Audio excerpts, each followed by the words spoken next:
प्रधानमंत्री नरेंद्र मोदी ने लक्षद्वीप को विश्व पटल पर चमका दिया है। राजस्थान में भी पर्यटन की अपार संभावनाएं हैं, लेकिन सरकारें बदलती रही, गंभीरता से किसी ने काम नहीं किया। यदि राजस्थान में पर्यटन पर काम हो तो यहाँ रोजगार, राजस्व और व्यापार सबको पंख लग सकते हैं। इसी विषय पर आज चर्चा करेंगे और हमारे साथ चर्चा में शामिल हैं बीजेपी के प्रवक्ता मदन प्रजापत, कांग्रेस के प्रवक्ता राजकुमार शर्मा, होटल इंडस्ट्री से होटल एसोसिएशन के महासचिव हैं राहुल अग्रवाल और होटल संचालक और समाज सेवी नीलम शर्मा हमारे साथ हैं।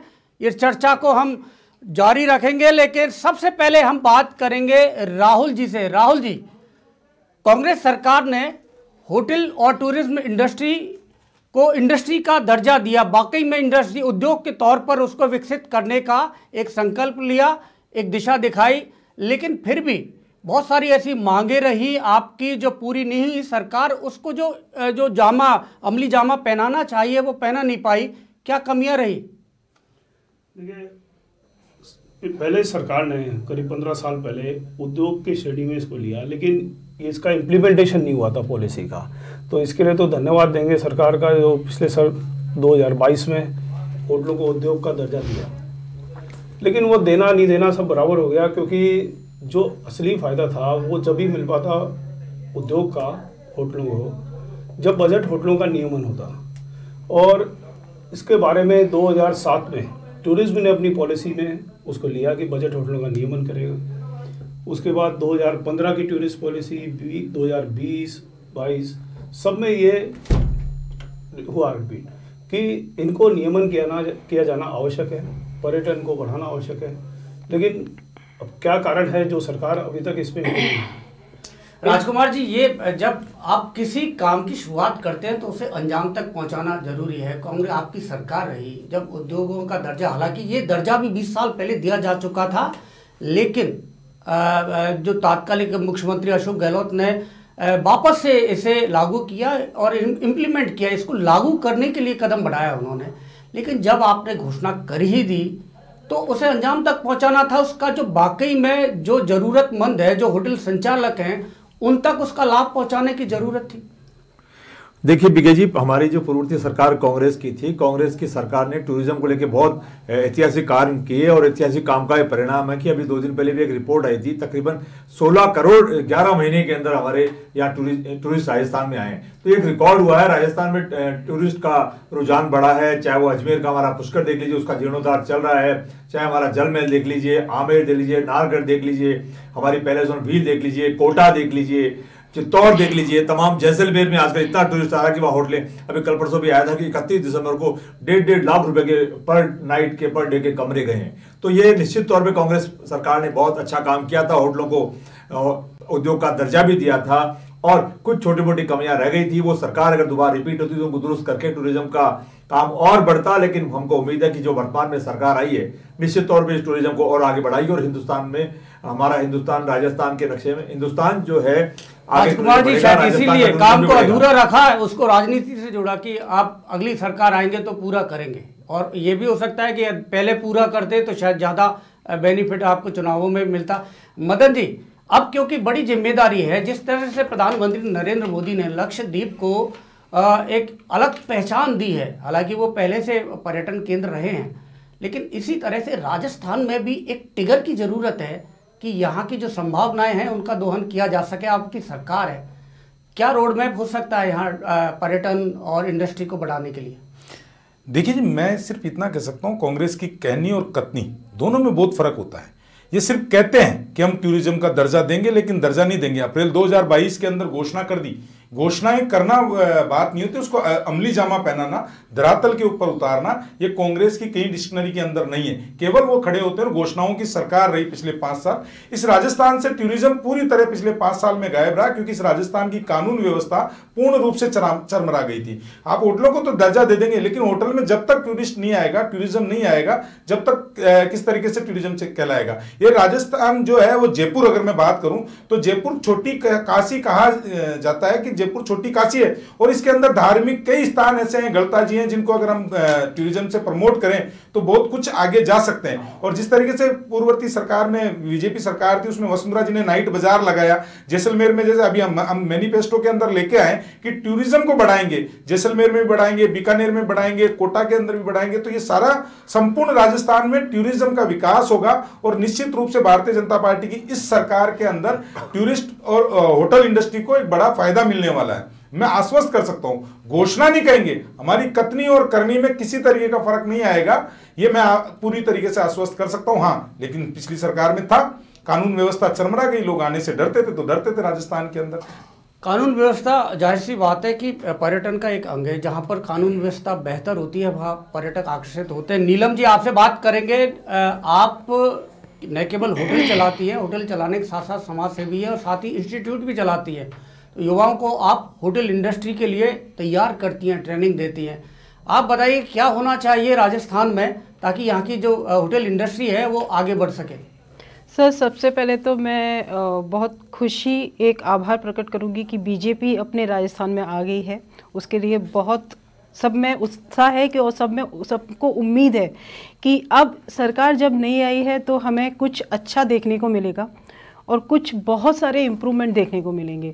जैसा कि सर आपने मुझसे पूछा कि क्या इम्प्रूवमेंट होने चाहिए, अभी अगर हम होटल इंडस्ट्री को लेके, जब मैं एज अ वुमेन एंटरप्रेन्योर मैं ये समझती हूँ कि होटल इंडस्ट्री एक ऐसा प्लेटफॉर्म है जहाँ पर यूथ को, इनको इतना ज़्यादा एम्प्लॉयमेंट, स्किल्स ट्रेनिंग दिया जाता है। जो हमारा अनएम्प्लॉयमेंट का जो इश्यूज हमारे हिंदुस्तान में चल रहा है उसको ख़त्म किया जा सकता है होटल इंडस्ट्रीज़ को। और हम ये भी जानते हैं कि होटल इंडस्ट्री की वजह से हमारे हिंदुस्तान की जीडीपी वो भी इफ़ेक्ट होती है। तो अगर सरकार होटल इंडस्ट्रीज़ पे काम करती है और बजट होटल्स पे, स्पेशली बजट होटल, क्योंकि बजट होटल इसके लिए क्योंकि इसमें जितने भी बिलो द पॉवर्टी लाइन जो यूथ हैं उनको बड़े बड़े होटल्स में जॉब नहीं मिल पाती, लेकिन जो बजट होटल्स हैं उनके पास में बहुत अपॉर्चुनिटीज़ होती हैं। जो बिलो द पॉवर्टी लाइन है उनको ट्रेनिंग देना, उनको स्किल करना और उनको वहाँ पे एम्प्लॉयमेंट देना, कम आय वर्ग के युवाओं को रोजगार। राजकुमार जी, लेकिन एक और इसमें मुद्दा आपको मैं बता दूं कि यहाँ जो राजस्थान में जिस तरह से 80% जो टूरिज्म का भार है वो बजट होटल ही वहन करते हैं, और जो आपने उद्योगों का दर्जा दिया था उसका लाभ मिला 20% जो 5 स्टार या बड़े होटल हैं उनको, लेकिन जो छोटे होटल हैं उनको इसका लाभ नहीं मिला जो योजना थी। जब आपने केवल ये इस तरह की जो घोषणा की थी वो केवल बड़ी कंपनियों, बड़े बिजनेस हाउसेस के लिए ही की थी?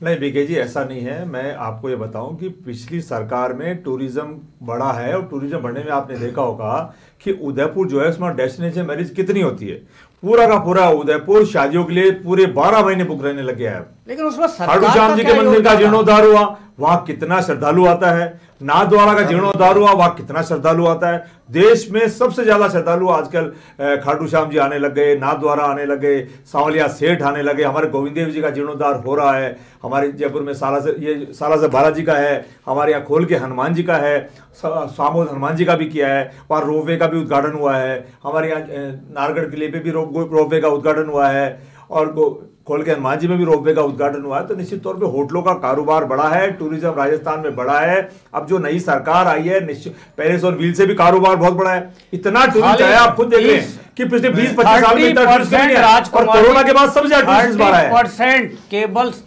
पैलेस ऑन व्हील्स में 30% सीटें ही भर पा रही हैं। ये पीक सीजन है टूरिज्म का। जी, किसी अच्छे काम को करने के लिए उसकी शुरुआत करनी पड़ती है। जैसे हमने मेट्रो चलाई थी, मेट्रो चली है, मेट्रो का परिणाम दूरगामी होगा, अच्छा होगा। ऐसे दिल्ली में भी यही हुआ था।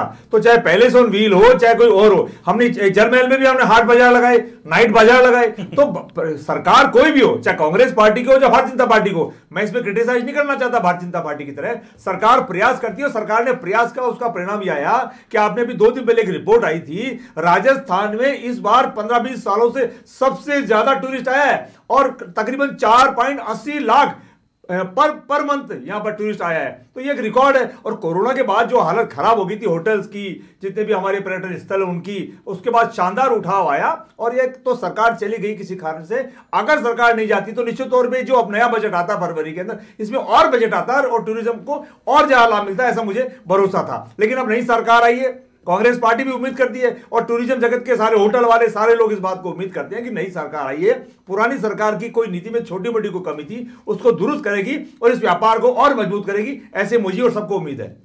ये मदन जी, इन्होंने तो बाहर आपके ऊपर अब डाल दिया जिम्मेदारियों का, अब ये जिम्मेदारी बहन करने के लिए तैयार है आप?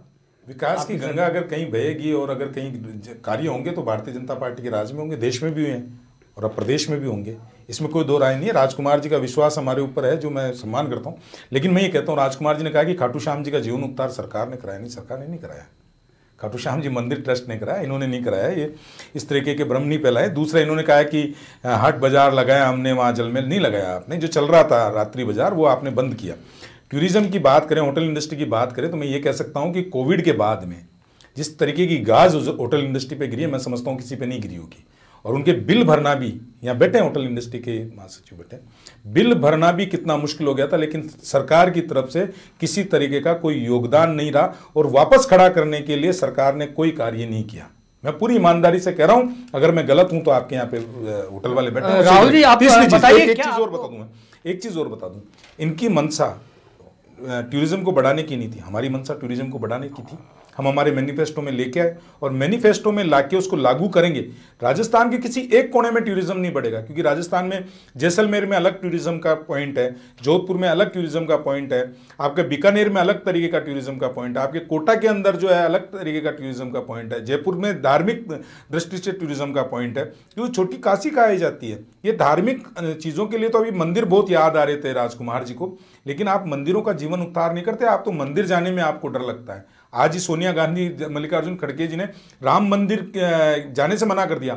अब आपको शायद पता नहीं है कि राम मंदिर से कितना टूरिज्म बढ़ेगा, पूरे देश ही नहीं दुनिया के हिंदुओं की किस तरीके से भावनाएं जागृत हो रही है। तो आपका मंदिर नहीं है, आप सिर्फ एक वोट बैंक की राजनीति करते हैं और आपका विकास और टूरिज्म सिर्फ वहीं तक सीमित रहता है। राहुल जी, मैं एक जानकारी चाहता हूँ आपसे कि क्या कोविड के दौरान राज्य सरकार की ओर से किस तरह से आपको मदद मिली, और जो जैसे खाली होटलों के बिजली के बिल भरने पड़े थे, क्या वहाँ कोई राहत मिली थी सरकार की ओर से? देखिए, कोविड के बाद में होटल इंडस्ट्री की बहुत बड़ी हालत थी, कोई उम्मीद नहीं थी, विदेशी टूरिस्ट तो बंद था और देशी पर्यटक भी थे, वो ना के बराबर थे। पर सरकार की तरफ से किसी प्रकार के कोई बिजली के बिलों में राहत नहीं मिली, किसी प्रकार के कोई टैक्स में राहत नहीं मिली। तो ये जो टूरिस्ट आया है, ये जैसे राजकुमार जी कह रहे थे कि टूरिस्ट अब बढ़ा है, तो इसमें कहीं कोई आपको लगता है कि सरकार का या पिछली सरकार का कोई ऐसा कंट्रीब्यूशन हो कि जिसकी वजह से टूरिस्ट का आकर्षण रहा हो राजस्थान में? ऐसा नहीं है। कोरोना के बाद में लगभग साल भर बाद जो डेवलपमेंट आया, ये पूरे वर्ल्ड वाइड ही आया है और पूरे इंडिया में जो टूरिस्ट बढ़ रहा है, ये नहीं कि राजस्थान में ही टूरिस्ट बढ़ रहा है, और ये सभी जगह एक चलन हो गया। स्पिरिचुअल टूरिज्म है, धार्मिक टूरिज्म है, कोई अपने इलाज के लिए आते हैं या ये टूरिस्ट है। सबसे प्रमुख बात यह है कि देखिए, ये तो राजनीतिक बात है, लेकिन टूरिज्म पॉलिसी भाजपा और कांग्रेस दोनों के ही कार्यकाल में बनाई गई और उसमें दोनों में ही पॉलिसी में उन्होंने लिया कि हम इन बजट होटलों का नियमन करेंगे, पर दोनों ही सरकारों ने नहीं किया। एजेंडे में था लेकिन नहीं किया। नीलम जी, आपसे जानना चाहते हैं कि युवाओं के, खास तौर से युवाओं के लिए क्या अपॉर्चुनिटीज़ है यहाँ जो होटल और टूरिज्म इंडस्ट्री में, और ख़ास तौर से छोटे होटलों में? सर, मुझे लगता है आज जब बीजेपी राजस्थान में आ गई है तो सबसे ज़्यादा यूथ पे ही काम किया जाएगा, मुझे ऐसा लगता है, क्योंकि स्किल्स हैं, ट्रेनिंग्स हैं और बजट हैं। अभी हम जैसे बहुत सारे होटेलियर्स जो हमारे एजेंडे हैं, कुछ समस्याएं हैं, तो मुझे लगता है कि अभी यूथ के लिए भी बहुत अच्छे से काम होगा। मुझे लगता है कि यूथ के लिए बहुत अच्छे बजट भी बनेंगे। अब उम्मीदें हैं नीलम जी को, जी तो काफ़ी उम्मीदें हैं सरकार से, काफ़ी उम्मीदें हैं सरकार से, और हमें लगता है सरकार जिस तरीके से बाकी के क्षेत्रों में कार्य कर रही है बहुत अच्छे से, इस क्षेत्र में राजस्थान को भी हम तो आगे टॉप पर देखते हैं राजस्थान को, टूरिज्म और होटल इंडस्ट्री के क्षेत्र में। राहुल जी, एक और बात मैं जानना चाहूँगा कि काफ़ी आपकी मीटिंगें हुई थी यूडीएच मंत्री के साथ भी, और एक ड्राफ्ट तैयार करने की बात हुई थी कि वो ड्राफ्ट भी पॉलिसी का जो भू रूपांतरण नीति का ड्राफ्ट भी तैयार हो गया था, लेकिन क्या हुआ, कहाँ अटक गया ये ड्राफ्ट बीच में, और क्या बातचीत लास्ट तक रही आपकी सरकार के साथ? होटल सब बजट होटलों के नियमन के लिए पॉलिसीज़ बन गई थी और जो ड्राफ्ट है उसकी दर्जनों मीटिंगें हुई, उसमें तय किया गया कि इतने फिट पे ये मान्य किया जाएगा, इसको ये पार्किंग स्पेस दिएगा, ये शुल्क लिया जाएगा, और सभी तरह की उसके बन के जनवरी 2023 में यूडीएच मिनिस्टर ने उसके लिए एक ड्राफ्ट तैयार किया और ड्राफ्ट तैयार करके उसको सेल्फ असेसमेंट फॉर्म तक जिसका जारी कर दिया और कि अब इसको जल्दी इम्प्लीमेंट करेंगे। और सभी होटल वाले बड़े उत्साहित थे कि ये हम इसका सेल्फ असेसमेंट फॉर्म करके ये नियमन हो जाएगा। पर अब वो सरकार की मंशा किस कारण से है कि वो बड़े होटल वालों को फ़ायदा देना चाहती है या बजट होटलों की, या क्लियर नहीं है उनकी पॉलिसी, वो किसी भी कारण से, तो उद्योग का भी जो दर्जा किया है ना, वो बजट होटलों को किसी प्रकार का लाभ नहीं मिल पा रहा, क्योंकि ना तो उनको बिजली की रेटों का फ़ायदा मिल पा रहा है, ना उनके होटल्स रेगुलाइज हो पाए हैं तो उनको लोन्स वगैरह मिल पा रहे हैं जिससे वो अपने होटल को अपग्रेड कर सके। तो सरकार की इसमें नहीं है, आज तक कोई सी भी सरकार रही हो, बजट होटल के लिए उन्होंने कोई ज़मीन चिन्हित नहीं करी, सभी होटल वालों ने अपने साधन से उसको डेवलप किया और जैसे ही आवश्यकता हुई तो जब सरकार के पास होटलें नहीं थी, खुद की होटलें घाटे में हैं, तब तो वो बजट होटलों का, और आज भी 10,000 होटल है राजस्थान में बजट होटल जिनका नियमन बाकी है। तो सरकार के पास कोई व्यवस्था नहीं है कि ये पर्यटक आएंगे, ये कहाँ रुकेंगे, पर किसी तरह का उसका नहीं हो रहा। और अभी देखिए उम्मीद तो बहुत है आगामी सरकार से भी, लेकिन ये भी काफ़ी लोकसभा चुनावों में ही व्यस्त नज़र आ रही है। ये बहुत ही गंभीर विषय है मदन जी कि जो सरकार की होटल हैं, आप एक छोटी 10 या 12-15 रूम्स की जो होटल हैं वो 15-20 लोगों को रोज़गार देती है, लेकिन सरकार की कई बड़ी होटल हैं, आरटीडीसी चलाता है, आईटीडीसी भी चलाता है, लेकिन वो घाटे में चलती हैं। तो ऐसे में जो प्राइवेट सेक्टर के होटल हैं उनको मदद करनी चाहिए सरकार को। आप बताएं, क्या आपको लगता है कि अब आपकी सरकार आ गई है प्रदेश में तो इस सेक्टर में, इस क्षेत्र में काम किया जाएगा? देखिए बीके जी, हम चारों संपूर्ण और चौतरफा विकास के ऊपर ध्यान देते हैं। अब ऐसा नहीं है कि केवल होटल इंडस्ट्री को उद्योग का दर्जा दे दो, उसके बाद में उद्योग का दर्जा लेने के बाद होटल खोल के बैठ जाए, अगर उसमें टूरिस्ट ही नहीं रहेगा तो उस होटल का क्या काम है। मैंने कहा कोविड के अंदर किस तरीके से होटल इंडस्ट्री की कमर टूटी है और छोटे होटलों की तो कमर ऐसी टूटी है कि आज तक खड़े नहीं हो पा रहे। इसी तरीके से हम मैं फिर आपको बता देता हूँ कि हम मैनिफेस्टो लेके आए हैं। मैनिफेस्टो में होटल इंडस्ट्री को तो सपोर्ट करेंगे ही हम, लेकिन उस होटल के अंदर टूरिस्ट आके रुके इसकी व्यवस्था भी करेंगे। इसकी व्यवस्था के लिए मैं कह रहा हूँ ना कि हम धार्मिक रूप से या और किसी तरीके से है सारे टूरिस्ट बढ़ाने का और राजस्थान को एक टूरिज्म का महत्वपूर्ण स्थान बनाने की कोशिश करेंगे ताकि होटल इंडस्ट्रियों को उसका लाभ मिल सके। मैं चौतरफे विकास की बात कर रहा हूँ, होटल इंडस्ट्री को भी फायदा पहुंचाएंगे, टूरिस्ट भी होगा, और टूरिस्ट होगा तो राजस्थान की आमदनी भी बढ़ेगी। और मेरे जो होटल के जो मालिक है, मेरे जो मित्र हैं, इनकी आमदनी के साथ साथ में इनका बिजनेस जो ग्रो करेगा तो राजस्थान में युवाओं को रोजगार मिलेगा।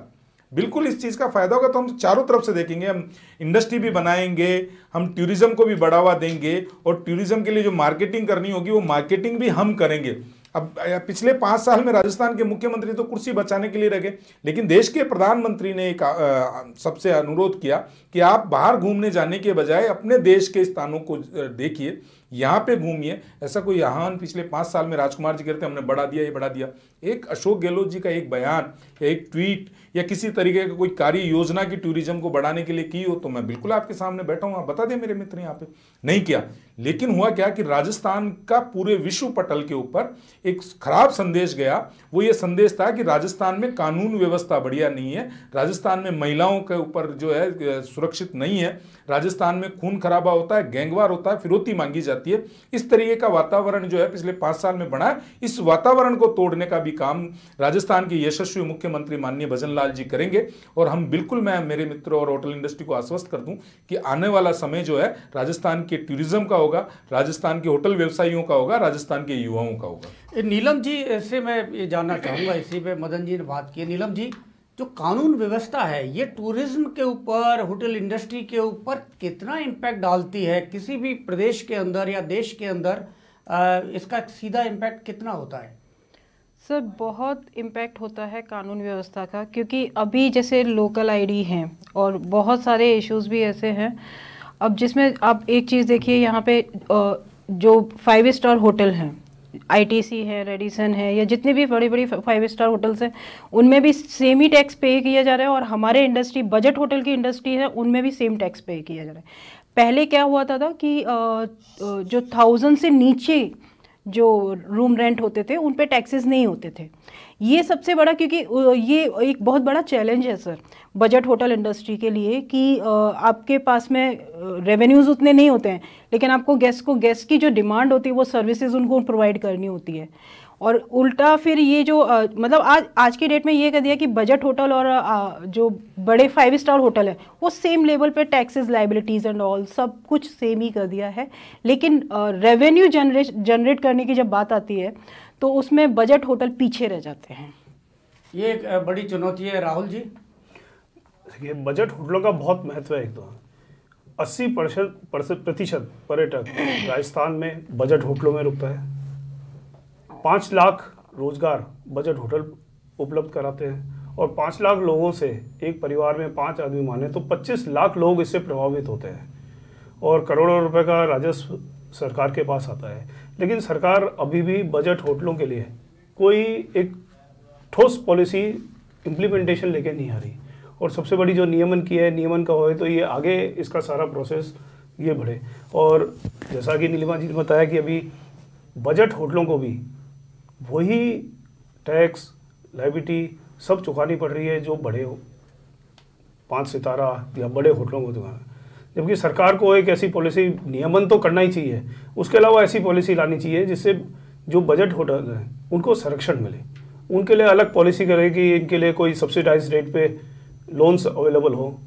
प्लस अब उद्योग का दर्जा भी दे दिया गया। उद्योग के दर्जे से काम नहीं चलेगा। मदन जी, जो छोटे होटल हैं, जो यहीं से जिन्होंने अपनी यूनिट शुरू की है और यहाँ अपना इन्वेस्टमेंट किया है, लोगों को रोजगार दे रहे हैं, उनको आप प्रमोट करने के लिए अलग से छोटे होटलों के लिए कोई पॉलिसी हो सकती है? एक समग्र आपने केवल उद्योग का दर्जा दे दिया और लेकिन उसकी कोई गाइडलाइन आपने उसमें नहीं रखी कि किस तरह से नियमन होगा और किस तरह से छोटे जो यूनिट्स हैं उनको, छोटे होटलों को इसका लाभ मिलेगा।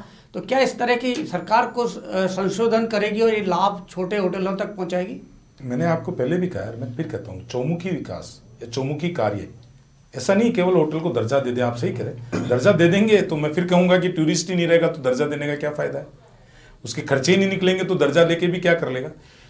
चौमुखी विकास या चौमुखी कार्य जो करने होंगे वो करेंगे कि टूरिस्ट भी, होटल को दर्जा तो मिले ही, साथ में उस होटल में रहने के लिए टूरिस्ट भी हो, साथ में उस जगह के जो है वैल्यू भी बढ़े, लोग आए, ये सारी व्यवस्था करेंगे। इसीलिए भारतीय जनता पार्टी अपनी मैनिफेस्टो के अंदर लेके आई है। और भारतीय जनता पार्टी का मैनिफेस्टो का मतलब जो है वो झूठा ग्रंथ नहीं जिस तरीके से कांग्रेस का होता है। हमारे मैनिफेस्टो का मतलब है पवित्र ग्रंथ।